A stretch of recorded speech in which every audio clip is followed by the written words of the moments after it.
G'day, this is Captainoob, and this is a police carbine. This is a standalone rifle featuring custom sounds and animations, and it's based off a real-life firearm called the Armalite AR-180. The AR-180 is a carbine of American design, originally developed in 1963, which puts it nicely in the Cold War era of wooden furniture on your weapons. So it makes it fit in this game, lore-friendly wise, but it just begs the question, why is it called a police carbine? Were the riots that bad pre-war that they started handing out short-barreled rifles to the coppers to quell those riots? Maybe. We don't get to see much of that, despite being in a pre-war state in the first section of Fallout 4, but, you know, that's kind of something they miss. It'd be cool if we actually got to see the unrest firsthand before everything went to shit, but we didn't. Fun fact, this weapon actually appears in the Terminator as well. Arnie walks around with it in one hand because, you know, walking around shooting an AR-18 or any assault rifle one-handed is pretty badass. Just look at the Super Mutant Overlords in Fallout 3. They used to one-hand those Chinese assault rifle. I thought that was kind of cool. A little bit of attention to detail. But yes, this thing is stamped as an AR-18 in this game, but on the mod page is an AR-180. Now that 180 is a civilian spec version of this weapon that can't be made full auto, so wow, that's a huge mistake. This mod is unplayable. I really hope someone got fired for that blunder. If you want a more in-depth history about this weapon, you should probably go watch a Forgotten Weapons video. I'm not a firearms expert, I'm a roof plumber, but let's get into the attachments and see how this thing does. First of all, we've got the receivers. Now, this thing can be made in semi-auto or fully auto alike. You can have an advanced receiver giving you 178 damage, which is pretty decent, and a powerful auto gives you 117, which is kind of a big difference. In fact, the DPS for the advanced receiver is rated highly above the auto receiver, which is interesting, so we'll have to see how that goes, but we'll go for an automatic receiver on this thing first up, and then we'll change over the barrels. Now, you can have a makeshift appearance on this thing. It sort of suits well with the you know, the wasteland and the apocalypse. You might not be able to get the direct proper parts for this thing, so there's a whole bunch of makeshift attachments you can put onto this to make it feel like a wasteland weapon. But if you want to make it look clean, pristine, with a touch of gleam, then you can chuck on some of these other attachments which make it look a little bit more refined. And we'll go for a wood furniture approach on this thing, so we'll attach the support barrel on this thing, which gives us superior recoil range, sighted accuracy, and poor hip-fire accuracy. How does it differ between this and the long barrel? Well, I guess it's different furniture, but according to this, it's, well, maybe it's got a better recoil control. Next, we have the stocks. You can remove it entirely or have more Raider spec parts on this thing. You have a full stock, a light stock, recoil compensating. That gives it an M4 stock. That's neat, but we'll go for the next one, which is a marksman stock. That means you're going to have better scope sway when you aim down the sights. That almost looks like an SVD-esque with that stock there, which is getting a little bit too close to the eastern side of the Berlin Wall, don't you think? And this one has superior recoil control. It's more wood furniture. We'll choose that one. Next, we've got the magazines. You can have a standard magazine, a quick eject version of that, which gives you a little bit of a jungle tape, so got to get that Vietnam reference in there somewhere.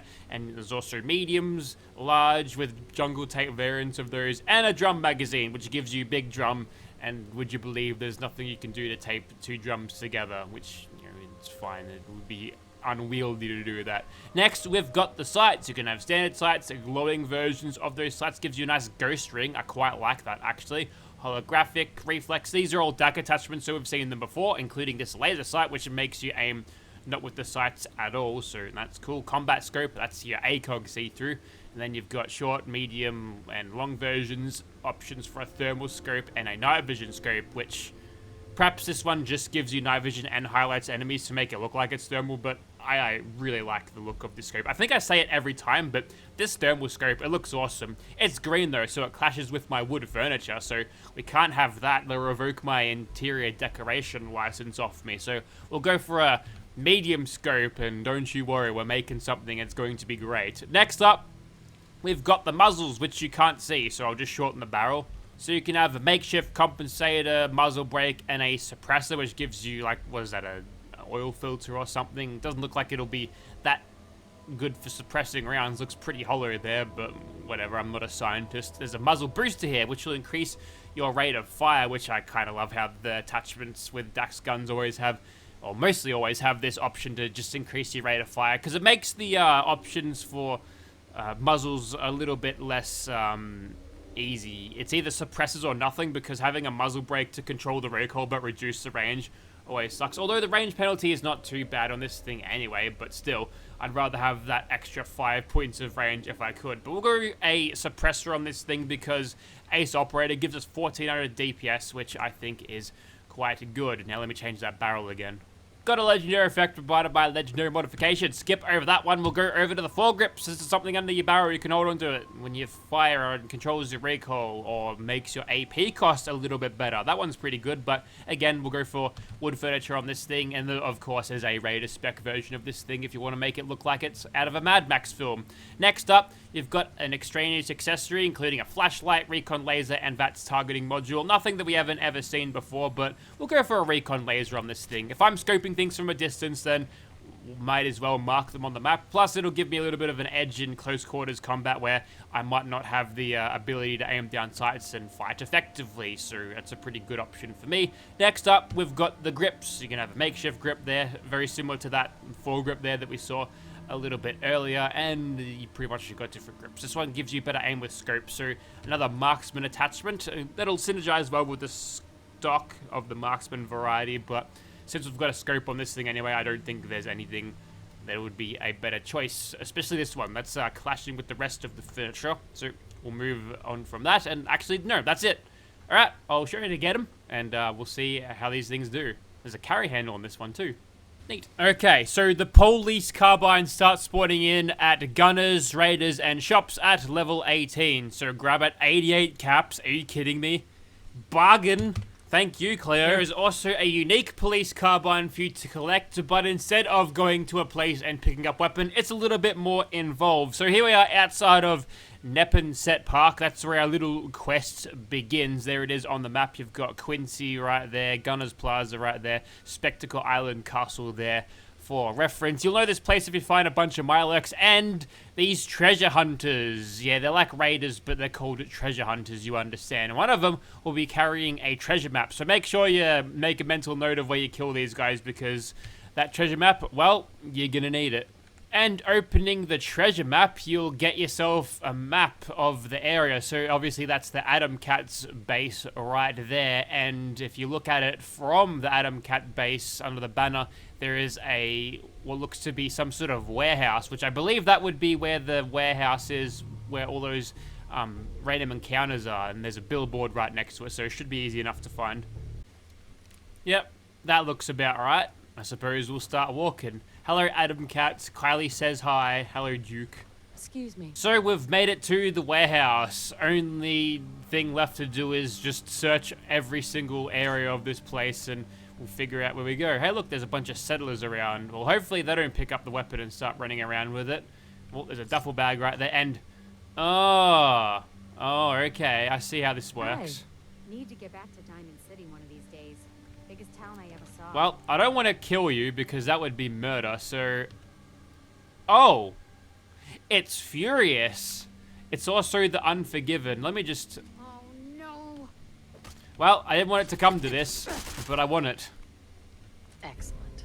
Never free, never me, so I dubbed the Unforgiven. It's also got a bayonet and a slightly different paint job, and there's some black furniture with some tape around it. Well, at least you can say that they died to fill my crit bar up, so, you know, their deaths weren't in vain. But all you had to do was not pick up that bloody weapon. How hard was that? Okay, so we're outside of the immersive Gunners Plaza. Here is our AR-180, or police carbine in first person, and it's medium scope glory, which if you crouch, there's barely any scope sway to speak of, which is great because see these birds? You can't actually, I can't either, so I won't hold that against you. Anyway, so here's the other one. This is the Unforgiven. I've changed it a little bit. You used to have a scope and a bayonet on the front. I've changed that to iron sights and a muzzle booster, if you're wondering. I've also, that's what the first one looks like in third person as well. We've also got this one. This one is sniper status version, so it's semi-automatic. with the medium scope as well. We're kind of doing a double roll here. It looks the same as that one, but it doesn't have the laser sight, so that's how you'll tell them apart. So remember that now. And lastly, we've got non-sniper status, but this one's got that cool Recon scope on it, or thermal scope, which gives you a green tinge, but I'm sure is going to highlight all of the enemies like you're looking through a thermal. Yep, that's cool. Totally usable during the daytime, which is great news. Also, muzzle booster on this thing, so it's fast. Very, very fast indeed. And check out this armor. This is the Enclave Recon pack, or something like that. We've got the ballistic stuff on the chest because we're using ballistic weapons. And according to the mod, it increases the accuracy of your ballistic weapons. And yeah, the reason I've got the sunbonnet off is because I can't save because it's got a scripted thing. But yeah, check that out. Doesn't that look cool? Light Recon Enclave armor. That's a Sigma Squad armor thing there. So who knows? Maybe Tammie's father was part of Sigma Squad, or mother. Who knows? The origins are at this point unclear. But anyway, so we've been acting a little bit like an Enclave soldier, murdering civilians, but that's their fault. They picked up my rifle. So we'll undo that by shooting bloodthirsty mercenaries instead. So I suppose we'll begin. Now, the idea here is to be as stealthy as possible. We're in jet black, super cool, like mini power armor, so I don't see how that would be too much of an issue, but with all of this... Oh, they've got their guns out. Do they see something? Nope, she was just, I don't know, they're getting jumpy. Let's just begin. We'll just start shooting at them. Well, we were getting sneak criticals for a little bit, and then we stopped. That turret doesn't look aware, so we'll knock its block off. And, well, the recon on this thing is kind of manageable, so I guess we'll just keep on shooting. We've got a huge drum magazine, so this long-range assault rifle gunning should be good. There's the reload animation, by the way. I love how you just punch the magazine out of its mag well. That's brilliant. I love that. Little reload animations are the same, but the drum one, I think, is kind of cool. A little bit of a dude bro way to reload that rifle, but that's okay. Dude bro shooters where gaming's at its finest. See Killzone 2. I say as I consistently play as female characters. Whatever. The clothing mods are better. Anyway, so now that we are in detection mode, I suppose we'll switch over to the Unforgiven. Yeah. Gotta give that James Hetfield. Yeah. Your luck runs out. That's a different song. That one's all Nightmare long, but yes. Anyways, so this is working out pretty well. We're going to blow through our magazine pretty quickly with our muzzle booster on this thing, but in saying that, that allows us to stack our furious damage even faster, which, if you're not in the know, is an extra 15% every shot, multiplicative. So by the time you've got a full magazine into someone, you're doing hundreds more damage than normal. That right there was a kill from Bloody Mess. We caused the explosion to chain a little bit, which is fun. The recoil is a little bit more hard to manage without a foregrip on this thing, but you know, missing whatever, we can cop some of that. We've got armor today that helps us tank and shrug off pretty much everything they're throwing at us, so we're not even concerned. The game's not even concerned. They haven't even given me combat music. Oh, there it is. Only had to ask. Now we can get into some gun fill action. Whoops. Lousy tree hitboxes. Got plenty of AP. We should be getting auto crits at this stage. Oh yeah, 350 damage. And a Grim Reaper sprint. Thank you very much. So not only are we getting an extra 15% damage every shot, all of these shots are going to be criticals. Uh-oh. Blonde Sheila gunner tripped over. Fell off the thing. Okay, let's go over to sniper status version. I want to see some sniper knockdowns, damn it. See, the good thing about semi-automatic scoped weapons is you can fire them super fast, and generally they've got a high ammo capacity, so you kind of just mog all of the bolt action slow rifles in this game, and sometimes you can even do that. Sorry, I didn't mean to shoot you there. That wasn't personal. I was just going for center mass. And even if you're not using a scope on this thing, the rate of fire on this thing is actually quite substantial. So with all of that extra, I keep seeing that alley haircut everywhere. Sony's going to be knocking on my door. Neil Druckmann's going to show up to my house and try to kick my ass, but I can take him. He's only a game designer. He won't have any of his butch female characters to back him up. Anyways, so that was pretty good. We didn't get to see much of our thermal vision thing. It's also got a flashlight here. I'll go in the darkness here so we can see that. Here it is. It's pretty cool, I guess. Fun thing about flashlights, if you leave them on and then holster the weapon, it messes up the flashlights. It's not that a round thing, like the round radius that you get with your Pip-Boy flashlight, so it just kind of goes out wherever it wants. That's fun. Anyway, so that was pretty good. Armor's holding up pretty nicely as well. Looks evil. Alright, looks like the Swan's down there. He's made a few friends, so let's thin out the herd a little bit and see what we can do. Yeah, that's a sneak critical. Probably won't happen again. We'll keep on going though. Alright, he's occupied with those guys at the moment, so we'll just hit up this Super Mutant Suicider. Done. And now, we'll kill the rest of his buddies. Hopefully he doesn't draw out any more like Mirelurks from over there, because these guys, they get annoyed. Oh. Ghouls as well. Time for the critting of your life. There we go. Now we're stacking on the damage. And just before he can see us... Ooh, that hook is cock-blocking me. Don't like that.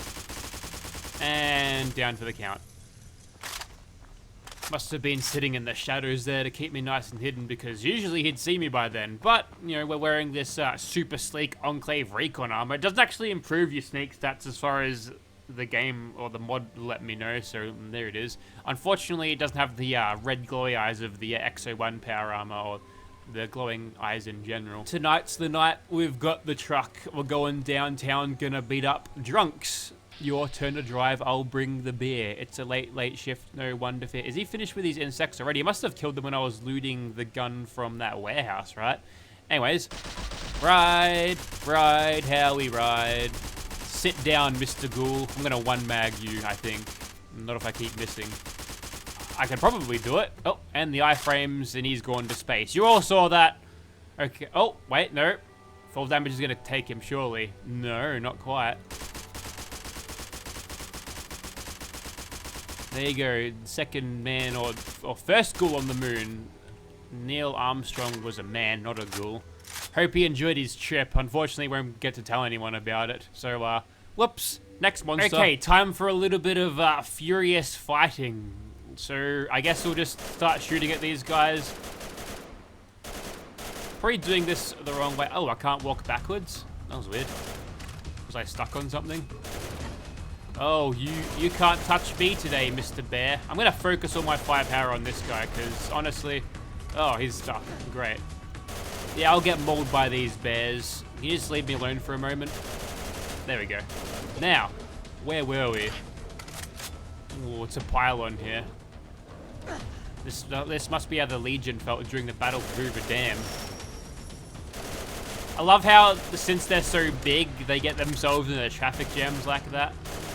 Oh, brilliant. This is where you see the firepower, or just the raw power of Furious pay off, because I'm hitting them for nothing. By the end of the magazine or the burst, I'm hitting them for over 200 a shot, which just completely shreds it. So, if there's a reason why they never put, or they disallowed the Furious legendary effect from the repertoire of ranged weapons from this game, is because of that. It just completely breaks everything. It's overpowered, but if you think it's overpowered, you don't have to use it. You can probably get mods that change how Furious works, so it caps the amount of damage it stacks up to, but where's the fun in that, right? So, yeah, I suppose we'll have one more monster, I suppose. Okay, so it's time to face the Lobster Man. Now, I'm wondering... Oh, I can see him underwater. Oh, that's great. That's real good utility from this thermal scope. Unfortunately, he's going to take off to the moon, and he will not be returning as soon as I knock him down, so... Wait till he's nice and deep in the water, and just hit him up and try to get as much damage as possible. Ooh, nice breakdancing there, friend. Yep, and there he goes. Goodbye. Okay, we'll do that again, but this time an auto receiver. Okay, this time is automatic, and I've changed a couple of the attachments around, but it should be less space program with this dude. Unfortunately, no knockdowns means they're going to come straight out of his little swamp and try to eat me, so we'll have to do something about that. And what I'll do is I'll spam some crits in his face, and then... Alright, now it's on. I love how the thermal effect kind of lasts for longer than when I'm aiming down sights for. I like to think that's like the helmet, the Enclave helmet that's doing that, helping track the target. They're like, they interlink somehow. I've got a Bluetooth connection between the helmet and the scope. I think I shot the mysterious stranger again, because he didn't do anything. Honestly, it's his fault for spawning right on my crosshair anyway. Sick of that guy. He had it coming. By the way, this armor, it's, I'm pretty sure it's just on par with the marine armor from the Far Harbor DLC, so it's nothing too crazy. It's just that I usually don't bother with armor because, oh, there he goes, he's hit me. I've got this massive health pool, so you can just wear what you want. Who cares? You just step back and get all that damage away anyway. Had a critical. Okay, mysterious stranger's here this time. Is he going to be useless or is he going to do something? That's Nerd Rage, baby. Probably an inopportune time to activate it, but even then, we'll try to bait him doing his claw attacks here, because if he's clawing, he's not spitting, and if he's not spitting, he can't deal damage over range. Hit him. He fell on his ass. That'd be the stagger chance, thanks to our commando specialization, and he gave me a powered medium robot leg. It's a majestic creature. They reckon that lobsters, if they don't get eaten, they'll just continue growing until they die. And maybe that's why these guys got so big. But I think if you look at lobsters and these guys, there's been some radiation shit that's going on with them. But cool design. I quite like how they've sort of diversified the Mirelurks and made them different. Like, they just look like dudes in suits in Fallout 3. Particularly in Fallout 3 and in New Vegas, it was just like a man. It's a lake lurk. It was just a man. Everyone knows that. So they made them actually look like crabs. It's important. It's for immersion. You don't want some sort of Power Rangers-esque dude in a suit running at you. Oh, I'm so scared. I think that was the aim that they did. But look at this dude. Doesn't he look cool? Looks dead now. But I think you get the idea. Or Sprinter's leather right leg. That's actually the ones that I used on the armor. You can't see them, they're invisible, but I have the legendary effects there. Anyway, so that there was the police carbine, the AR-180, and it was a fun weapon to use. Dak always does good work, so it goes without saying that I recommend this. I said it anyway. What are you gonna do? Dislike the video? Anyway, so if you want to see this weapon in your game, check out the link in the description. It should be down there. Thank you very much for watching, guys. Oh yeah, I had to take Tammie's helmet off to actually save. I didn't put it back on. Maybe it's a visual implant. That's what was keeping the